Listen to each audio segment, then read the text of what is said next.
All right, third time's the charm. Hi, welcome to my capstone project presentation by me, Sydney Farber.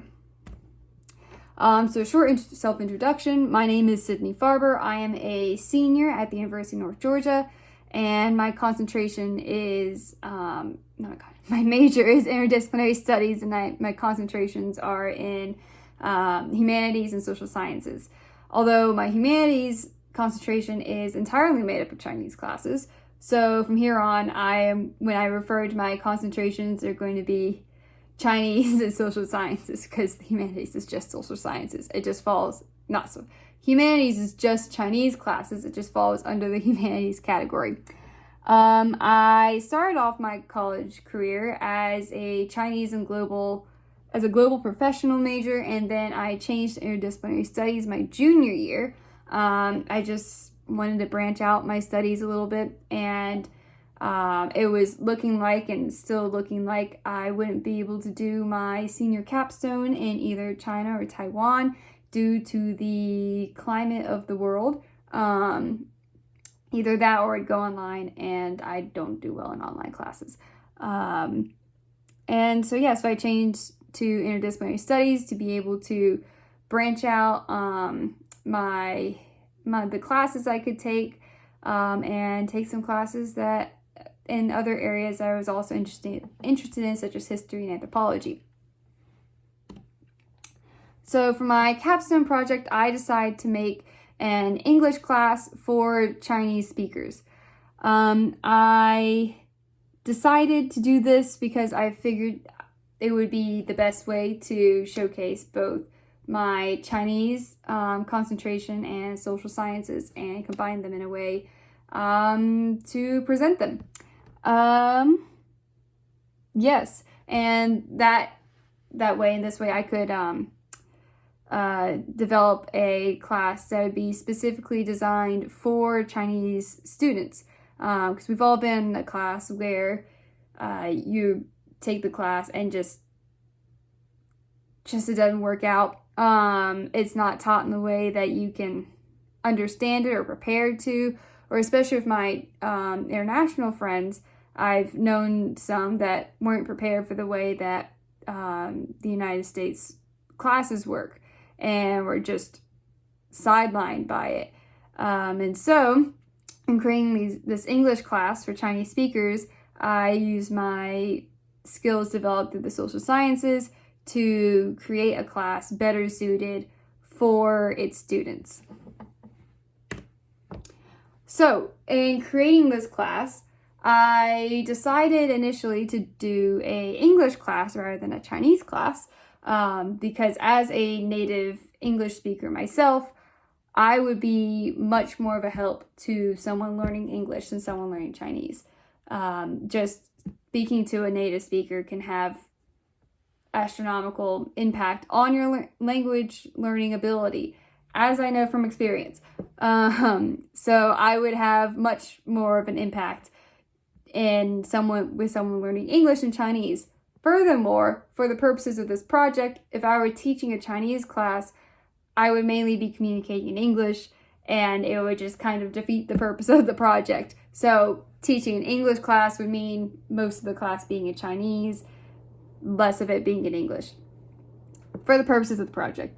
So once I had that figured out, I had to decide what level students I was going to teach. I decided to go beginner, because according to my research, I don't have time to go into because it's a short presentation, that the more the teacher is comfortable with the knowledge that they're teaching, the more the students pick up on. And though I am a native speaker of English, I do not have a lot of in-depth knowledge about the actual structure of English. So I decided to go beginner in order to better be able to teach the students. So doing research, I discovered that Chinese schools tend to start teaching English in the 3rd grade, which is 8 to 9-year-olds. So I decided to do like a prep class for to take before you go into your first English class.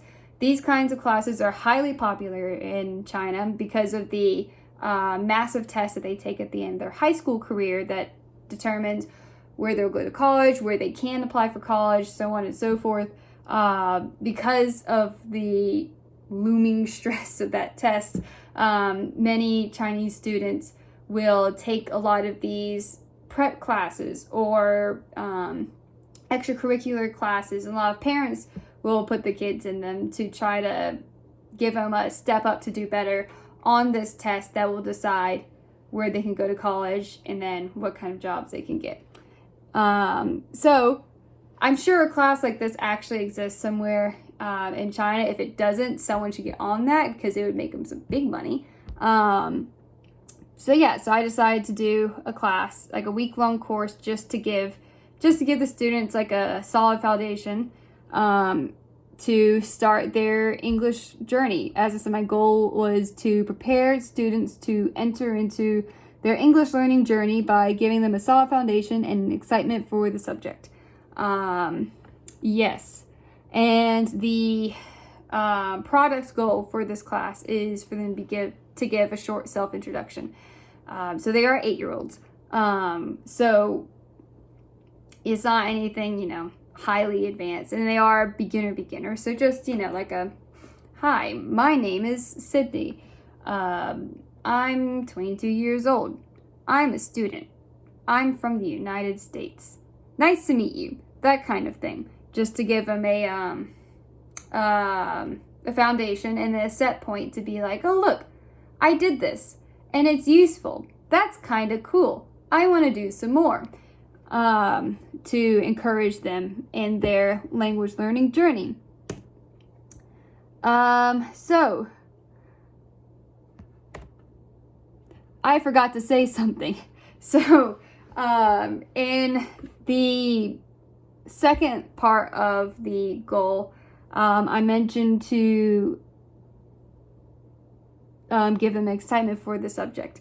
A lot of Chinese schools, the testing and teaching method is primarily memorization based, which when it comes to languages doesn't work too well. So I decided to kind of split the class up because I wanted, in order to give them a solid foundation, I wanted to teach them some abstract skills, like, instead of just memorizing this is how you say this, but actually understanding how that works and then being able to rearrange it to create whatever else you want to say. For example, I decided to split the class up when it comes to grading and to do more of the grading part on the memorization type stuff, and then the other stuff either loosely graded or not graded at all. That way they won't be stressed out about their grade, and the grading portion of the class will be, they know how to prepare for it, they're familiar with it, they'll be able to adequately prepare themselves for the graded portion. And then the other part, which will be something new and different that they'll have to get used to, they can just focus on actually absorbing the material, and they won't be stressed out about their grade too much to actually absorb the material. Moving on now. What did I see in my reflections of this project? So the hardest part about this project was actually creating the structure of the classes and the classes themselves. So I'm not an education major. I've never taken an education class. I've tutored in Chinese a couple of times, but actually structuring the classes and creating like a unit plan, this was new territory for me. And so it was a bit difficult for me to wrap my head around it, as well as how to structure the class so that you're not moving on, not spending too less time on a subject or moving on before the whole class gets it and having to guess how quickly they'll be able to pick up on things, that kind of stuff. So that it was just new territory for me. As well as I also had to learn some things about English that I didn't know in order to teach it. For example, what actually is an article? And then how do you explain that to someone who not only does this not have a direct translation into their language, but their language doesn't even have articles? So I had to teach myself some of these aspects too in order to teach the students of this class. As well as this class, being that this was my first time creating a plan or a class structure like this, while I do believe it could have success as it is right now, and I poured my heart and soul into it, I think it definitely needs to be put through the ringer and tested a few times, had kinks worked out of it, just because I don't have the experience of actually putting these things into practice. So I wish I was able to actually test some of these things out on a class, but alas, I do not know a group of 8 to 9-year-old children who only speak Chinese to try to teach English to. So I was not able to do that. But I do believe that if this class were to be put into effect, it would need to be test run once or twice to work out some kinks. Yeah. 谢谢老师听我报告. Thank you for listening to my presentation. And have a great rest of the semester and Merry Christmas.